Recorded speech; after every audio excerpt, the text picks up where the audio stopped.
അപ്പോൾ ഈ നമ്മുടെ പച്ചക്കറിക്കൊക്കെ ഏറ്റവും വലിയൊരു വെല്ലുവിളി ഇത് തന്നെയാണ്, കീടങ്ങളുടെ. അപ്പോൾ നമ്മുടെ ഒരു ജൈവ കർഷകനും ഏറ്റവും വലിയൊരു വെല്ലുവിളി കീടങ്ങളാണ്. താങ്കൾ ആദ്യം തന്നെ സൂചിപ്പിച്ച് ജൈവ കൃഷിയിലാണ് താല്പര്യം.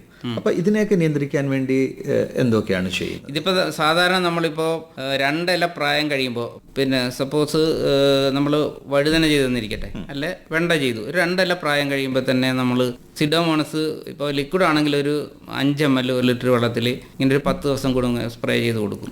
10 ദിവസം കൂടുമ്പോൾ ഇങ്ങനെ സ്പ്രേ ചെയ്ത് കൊടുത്താൽ രോഗപ്രതിരോധ ശേഷി കൂടുകയും ചെയ്യും. അതുപോലെ തന്നെ പൂവും കായൊക്കെ ധാരാളം പിടിക്കാനായിട്ടുള്ള ഉണ്ടാകുകയും ചെയ്യും. പിന്നെ രണ്ടാമത് ചെയ്യുമെന്ന് പറഞ്ഞാൽ ഞാൻ ശർക്കര മത്തി കഷായം എന്ന് പറഞ്ഞാൽ അതൊരു ഓർഗാനിക്കാണ്. അപ്പോൾ അത് ചെയ്യും. അതായത് 1 കിലോ മത്തിക്ക് 1 കിലോ ശർക്കര, അത് 1 കിലോ മത്തി എടുത്ത് പൊടിച്ച് അതിനകത്തിട്ട് നമ്മൾ ടിന്നിനകത്ത് 2 കിലോ ഒന്നിച്ച് ഇടുക. 1 മാസമാകുമ്പോഴത്തേനും തന്നെ ഇത് നന്നായിട്ട് ഉറുകിയ നല്ല പൊടിഞ്ഞൊക്കെ വരും. അപ്പോൾ നമ്മൾ അന്നേരം എടുത്തിട്ട് എടുക്കുക.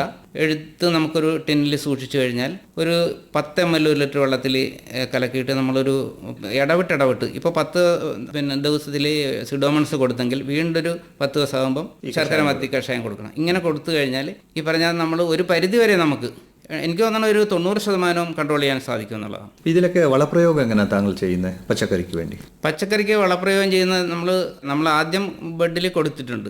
അപ്പോൾ അതിനുശേഷം നമ്മൾ കൊടുക്കുന്നത് ഈ 19 നമ്മൾ ട്രിപ്പ് വെഞ്ചുറി വഴിയാണ് നമ്മൾ കൊടുക്കുന്നത്, ട്രിപ്പ് ഇറിഗേഷൻ ചെയ്യുന്നത്. ജൈവവളം ഉപയോഗിച്ചതിന് ശേഷം ഒരു 15 ദിവസം കഴിഞ്ഞ് നമ്മൾ രാസവളം കൊടുക്കാറുള്ളൂ. അപ്പോൾ ഇങ്ങനെ ഒരു ഗ്യാപ്പ് വേണം, അങ്ങനെയാണ്. അപ്പോൾ ഒന്നിച്ച് ഉപയോഗിക്കാൻ പാടില്ല. എന്നാലും നമ്മൾ സംയോജിത വളപ്രയോഗമാണ് നടത്തുന്നത്. അതാണ് വിജയിക്കാൻ ഏറ്റവും നല്ലത്. ഈൽഡ് കൂടുതൽ കിട്ടാൻ സംയോജിത വളപ്രയോഗം തന്നെയാണ് നല്ലത്.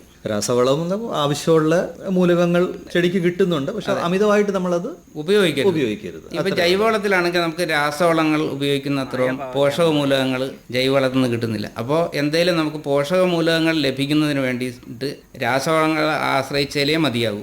ഇപ്പം നമ്മുടെ വേനൽക്കാലമാണല്ലോ, ജലസേചനത്തിനുള്ള ജലമൊക്കെ താങ്കളുടെ കയ്യിലുണ്ടോ? ഇപ്പം ഉണ്ട്. നമ്മളിപ്പോൾ ബോർവെൽ വഴിയാണ് ചെയ്യുന്നത്. നമുക്ക് ആ ജലസേചനത്തിനൊന്നും പ്രശ്നമില്ല. അവിടെ വെള്ളത്തിന് ലഭ്യത ഉണ്ട്. അതാണ് നമ്മൾ കൂടുതൽ വെള്ളം ഈ വേനൽക്കാലത്ത് ആവശ്യമുണ്ട്, പക്ഷെ നമുക്ക് ആവശ്യമുള്ള ജലം അവിടെ നിന്ന് കിട്ടും.